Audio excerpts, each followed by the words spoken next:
Good morning, YouTube. This is part two. The other video got cut short. Me dealing with the Range Rover. Um, Trying to change the actual air suspension on it.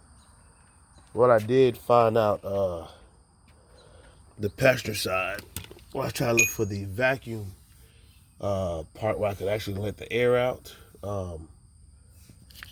This fender wall, finished the passenger side. I'm about done taking it off. I got one more bolt right there. I'm gonna try to take off, and one more on this side. And see, can I pull this whole thing off?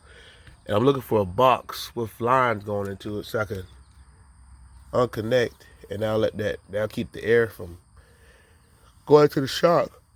And then after that, just start taking loose bolts and top piece, and hopefully that joke will slide on out of there. All right, so let me take these two bolts out right here, and I'll be back with you. And now with the removal of this, it's in there real good. All right, this is what we're looking at.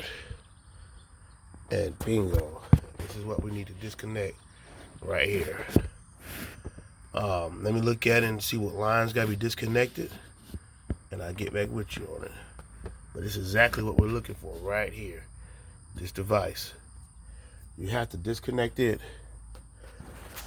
and it stops the airflow from going in these. It's the airflow coming in from the compressor, was located in the trunk underneath the spare tire. That stops everything. If not, the air goes and keeps going in. It's like a sensor, and then it goes to the shocks. All right, so good thing we did find on this side, and this is the passenger side. So give me a minute. I'll get back with you. Okay. Then once you do, you just pull it off. It'll be held on these two little pieces right here, and you just pull it up, and it becomes movable. So we can get to it. And it's a 12.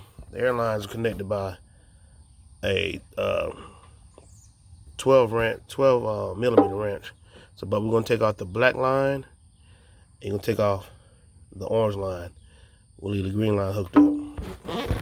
So let me go ahead and take these off, and I'll get back with you.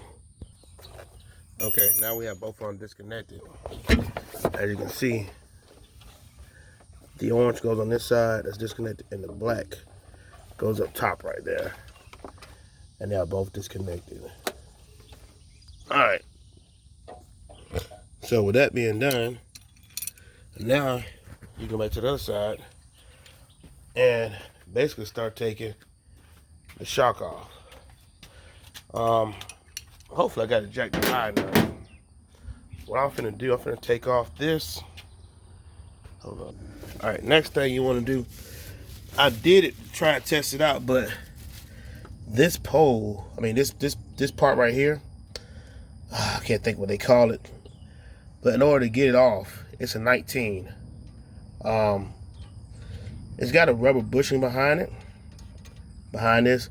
So I just put my adjustable wrench behind it to try to catch this nut part right here to keep it from spinning. Cause see, that's what it looks like on that side.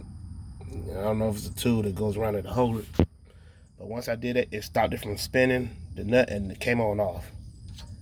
So I'm just gonna leave that part on there, try to get ready to take it off, cause you want that out the way. And then next, this is a sensor that's holding by a plastic clip. So open this clip up, move that out the way. Because the last two things we're gonna take out is these two bolts right here, which I'm thinking they might be they're not a 19, so it might be like a 22, I believe. And then these right here, we're gonna pull all these out.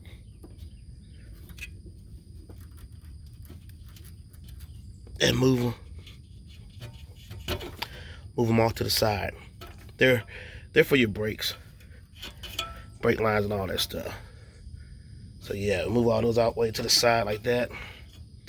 Take these two bolts out. It's gonna drop down. Then we'll go up top take that, and I should be hopefully the vehicle's jacked up high enough where I can just maneuver this bad boy on out this way.